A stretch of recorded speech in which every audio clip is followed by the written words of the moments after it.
Bismillah ar-Rahman ar-Rahim. Yeah, I would like to share with you of how Islam spread in Uganda, East Africa.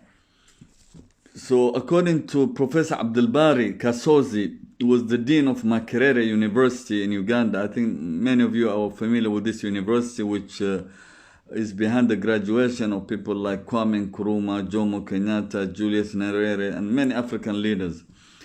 So he's the author of the book called The Spread of Islam in Uganda, how Islam spread in Uganda. So according to the author, he says that Islam started spreading in Uganda after Sultan Said bin Sultan moved his capital from Muscat to Zanzibar in 1840. And in 1844, King Kabaka Suna II received Sheikh Ahmed ibn Ibrahim, who was sent as a special delegation, heading a delegation, but at the same time he was appointed as the Qadi, which means chief judge, and Wali or governor of Uganda in 1844.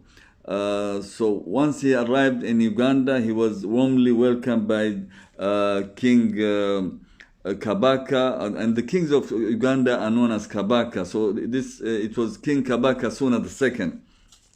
So upon his arrival, Sheikh Ahmed Ibrahim, he immediately started, in looking at the economical side of Uganda by introducing cotton factories and textiles, and not only, was he, because the Ugandans were wearing, this kind of clothes, which was mainly made of other materials. So the cotton factory was first established after the arrival of the Omani leadership under Sheikh Ahmed bin Ibrahim. And immediately upon the arrival of this Sheikh, the king of Uganda accepted Islam. He became a Muslim, and before his death, before he died in 1856, he had already memorized 4 ajza of the Holy Quran. So Sheikh Ahmed ibn Ibrahim not only introduced, started opening up factories for making textiles and making clothes, and spreading the agricultural sector, and establishing factories not only of textile but even soap and other materials. And so the economy of Uganda boosted, and they started exporting clothes to all over Africa. So in 1852, also the Wali of Tabora, and as you know, Tabora is in Tanzania. His name was Sheikh Humaid bin Amr al-Harathi, was also sent. And here you see, ivories being also. It was the gold of at that time. So there was ivory used for many things like making khanjars and so on. And so Sheikh Humaid bin Amr al-Harathi visited Uganda. And this is Said bin Sultan, the one who established, the first relationship or cooperation between Oman, Zanzibar, and Uganda. So the factor, this is also the son of Said bin Sultan, and this is the son of the king, who both later on took over the reign after the death of their fathers.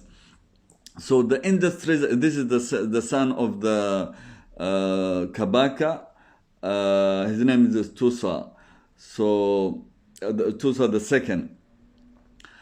So, the industry flourished, and the agriculture flourished, and factories, well before the arrival of Europeans. Uganda was witnessing, a huge amount of progress and development in terms of trade and so on. So at the same time, Zanzibar had, established the silk industry, and for the first time there was this cross-country trade being moved around. So products and trade was not only within Uganda, but also things started moving from Uganda to places like Tabora, to up to Congo, and and by 1856, this is the palace of the Kabaka. They used to live in huts like this, and then 170 or 60 years ago, they were already building huge buildings and palaces.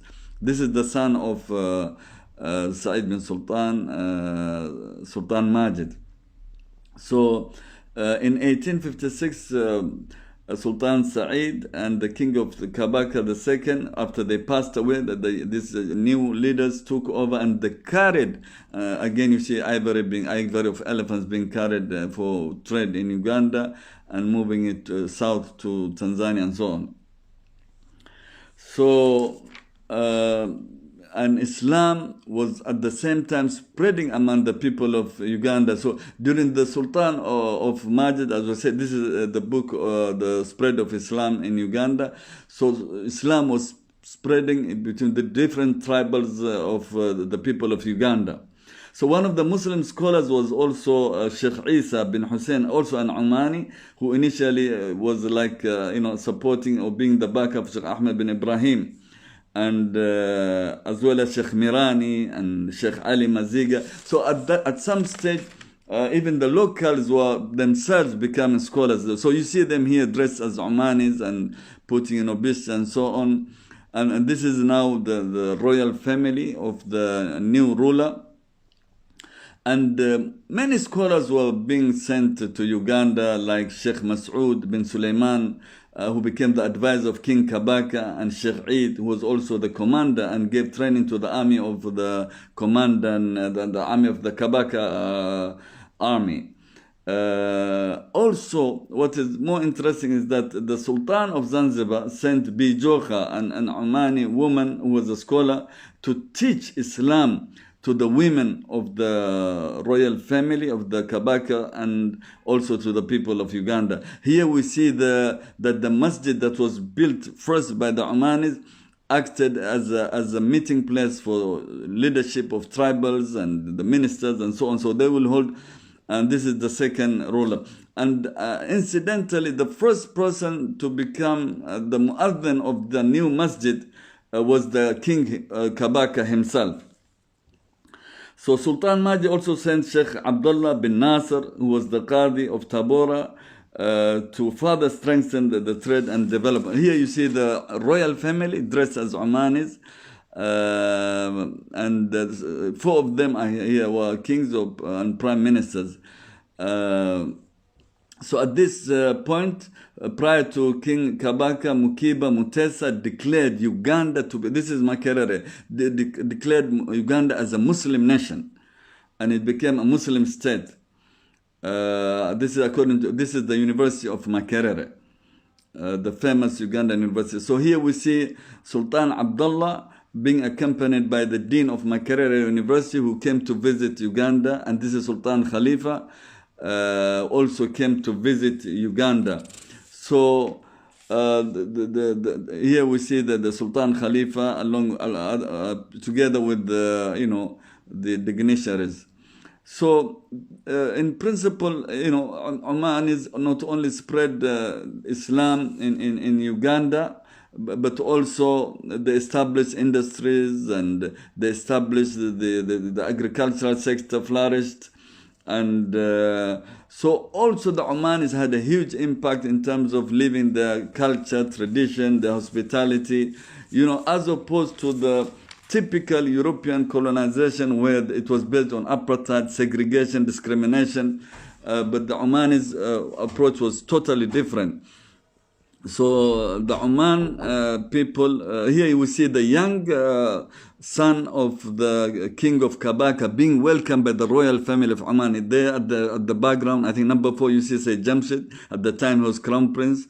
Also we see Sayyid Saud, we see Sayyida Nunu. So this young boy at the tender age of 10 is being welcomed by the royal family of Zanzibar.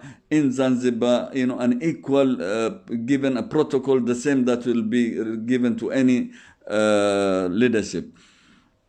So, Oman is their presence of for hundreds and centuries in Africa was based on this is the son of the Kabaka, the latest king, was based on love, on coordination, on establishing trade, on developing the agriculture and many other interests that benefited the locals and others.